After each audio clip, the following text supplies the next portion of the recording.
King Charles III sat in the grand study of Buckingham Palace, the golden afternoon sun casting long shadows across the antique furniture. Despite the grandeur of his surroundings, his mind was elsewhere. He glanced at the ornate clock on the mantelpiece and smiled. Princess Charlotte would be arriving soon. Princess Charlotte, at 8 years old, was already proving to be an energetic and curious young royal. Unlike her elder brother, Prince George, who was being primed for the throne, Charlotte had a bit more freedom to be herself. But what truly set her apart was her special bond with her grandfather, the king. A knock at the door interrupted his thoughts, and before he could respond, the door swung open. "Grandpa!" Charlotte's voice rang through the room as she skipped inside, her brown hair bouncing with each step. King Charles chuckled.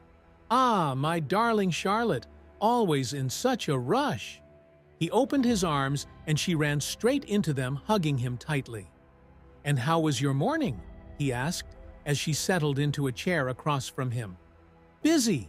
Mummy took us to the gardens, and I saw a robin. It reminded me of the stories you told me about Granny Diana." Charles's heart swelled. It touched him deeply that his grandchildren were learning about his late wife. "Robins are said to be signs of loved ones watching over us," he said gently. "Perhaps she's keeping an eye on you." Charlotte nodded solemnly, then brightened.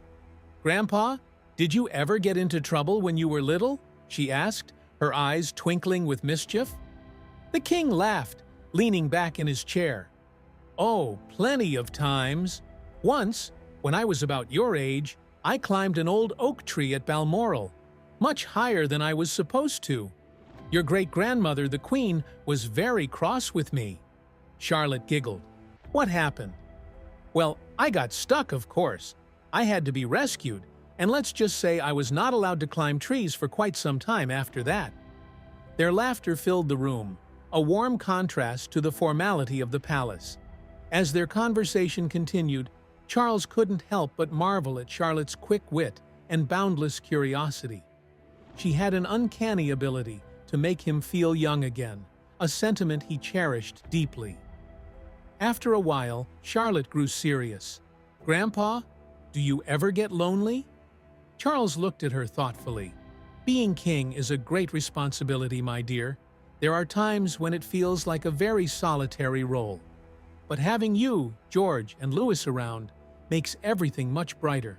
Charlotte reached out and took his hand. "You'll never be lonely, Grandpa. We'll always be here." A lump formed in Charles's throat, but he managed a smile.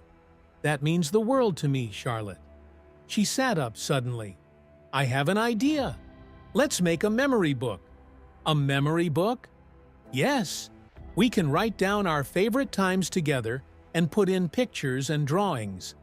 That way, even when we're apart, we'll always have something to look at." Charles's heart swelled with love. "That is a wonderful idea." Over the next hour, they gathered paper, pens, and a collection of old photographs.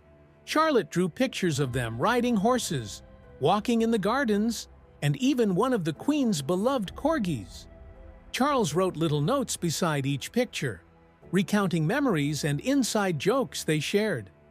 When they were done, Charlotte beamed with pride. "Now we have something special forever."